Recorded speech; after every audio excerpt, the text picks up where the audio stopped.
بسم اللہ الرحمن الرحیم۔ حضرت ابو بکر صدیق رضی اللہ تعالیٰ عنہ۔ حضرت ابو بکر صدیق رسول اللہ صلی اللہ علیہ وسلم کے اولین جانشین اور خلیفہ اول کو تاریخ میں ابو بکر صدیق کے نام سے یاد کیا جاتا ہے۔ ابو بکر ان کی کنیت تھی جبکہ صدیق لقب تھا۔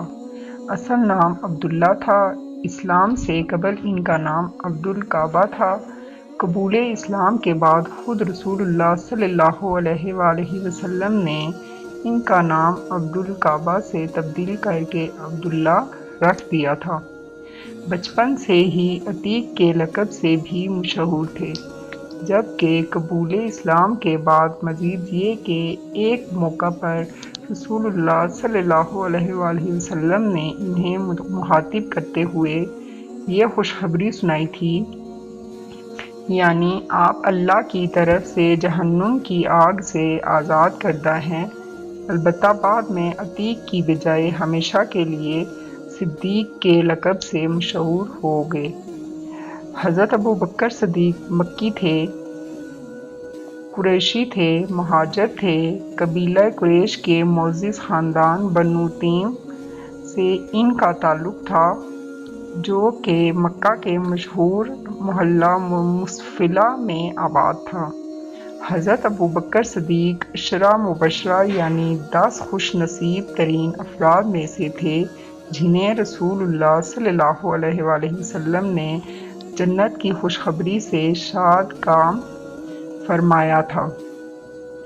حضرت ابو بکر صدیق کے والد کا نام ابو قحافہ جبکہ والدہ کا نام سلمہ تھا۔ یہ دونوں باہم چچا زاد تھے، لہذا والد اور والدہ دونوں ہی کی طرف سے آپ کا سلسلہ نسب 7ویں پشت پر رسول اللہ صلی اللہ علیہ وآلہ وسلم کے سلسلہ نسب سے جا ملتا ہے۔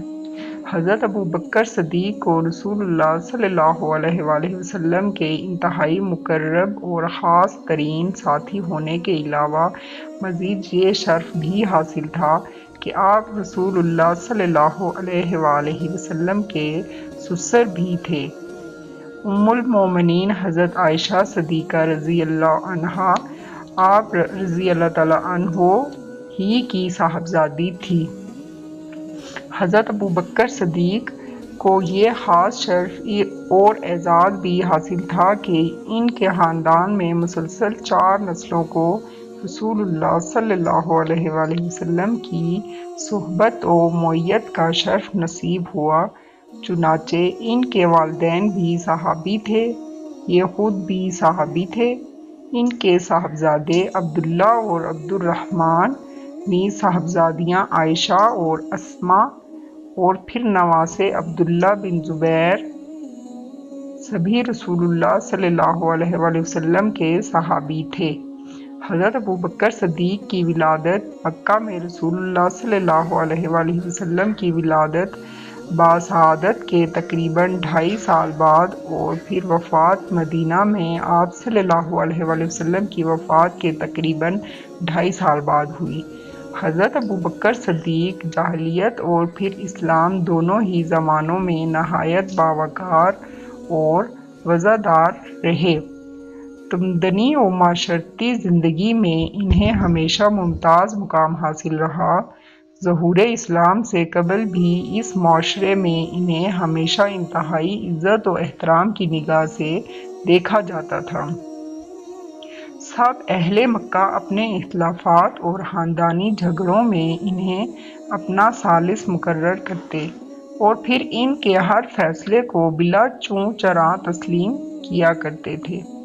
رسول اللہ صلی اللہ علیہ وآلہ وسلم کو جب اللہ سبحانہ و تعالیٰ کی طرف سے نبوت عطا کی گئی اور آپ نے اعلان نبوت فرمایا، تب آپ کی اہلیہ محترمہ ام المومنین حضرت خدیجہ رضی اللہ تعالیٰ عنہا و دیگر افراد خانہ کے بعد سب سے پہلے حضرت ابو بکر صدیق نے دین اسلام قبول کیا، آپ کی مکمل تصدیق کی اور اس موقع پر کوئی دلیل یا معجزہ نہیں مانگا۔ حضرت ابوبکر صدیق کا ظہور اسلام سے قبل ہی رسول اللہ صلی اللہ علیہ وآلہ وسلم کے ساتھ بہت گہرا تعلق تھا۔ دونوں میں بہت قربتیں تھیں اور ایک دوسرے کے گھر آمد و رفت کا سلسلہ رہتا تھا۔ حضرت ابوبکر صدیق کی ذاتی ملکیت میں قبول اسلام کے وقت نقد 40,000 درہم تھے۔ قبول اسلام کے بعد انہوں نے اپنی یہ کل پونجی رسول اللہ صلی اللہ علیہ وآلہ وسلم کی خدمت اور دین اسلام کی نشر و اشاعت میں صرف کر دی۔ دین اسلام کے ابتدائی دور میں متعدد ایسے افراد جو کہ غلامی کی زنجیروں میں جکڑے ہوئے تھے اور دین اسلام قبول کر لینے کی وجہ سے اپنے مشرک آقاؤں کے ہاتھوں بدترین عذاب اور سختیاں جھیلنے پر مجبور تھے، انہیں حضرت ابوبکر صدیق نے اپنی جیب خاص سے نقد رقم ادا کر کے ان کے مشرک آقاؤں سے خرید لیا اور پھر اللہ کی خوشنودی کی خاطر انہیں آزاد کر دیا۔ قرآن کریم کی درج ذیل آیات میں اسی بات کی طرف اشارہ کیا گیا ہے۔ ترجمہ: اور ایسا شخص اس جہنم سے دور رکھا جائے گا جو بڑا پرہیزگار ہوگا، جو پاکی حاصل کرنے کے لیے اپنا مال دیتا ہے۔ کسی کا اس پر کوئی احسان نہیں کہ جس کا بدلہ دیا جا رہا ہو، بلکہ صرف اپنے پروردگار بزرگ و بلند کی رضا چاہنے کے لیے یقیناً وہ اللہ عنقریب راضی ہو جائے گا۔ مفسرین کے بقول اس آیت کا مفہوم اگرچہ عام ہے، یعنی جو کوئی بھی محض اللہ کی رضامندی و خوشنودی کی خاطر اپنا مال خرچ کرے گا، وہ جہنم کی آگ سے محفوظ رہے گا۔ البتہ بطور خاص اس سے حضرت ابوبکر صدیق کی طرف اشارہ بھی مقصود ہے۔ حضرت ابوبکر صدیق کا اس معاشرے میں کافی اثر و رسوخ تھا اور حلقہ احباب بھی کافی وسیع تھا، لہٰذا انہیں اللہ کی طرف سے ہدایت کی شکل میں جو خیر نصیب ہوئی تھی، اسے انہوں نے خود اپنی ذات تک محدود رکھنے کی بجائے اس اثر و رسوخ سے فائدہ اٹھاتے ہوئے دوسروں تک پہنچانے کی کوشش بھی نہایت سرگرمی اور جذبے کے ساتھ شروع کر دی۔ چنانچہ ان کی ان دعوتی اور تبلیغی کوششوں کے نتیجے میں اس معاشرے کے متعدد ایسے بڑے بڑے اور با اثر افراد مشرف با سلام ہو گئے، جو آگے چل کر دین اسلام کے بڑے علم بردار اور اس قافلہ توحید کے سپہ سالار ثابت ہوئے۔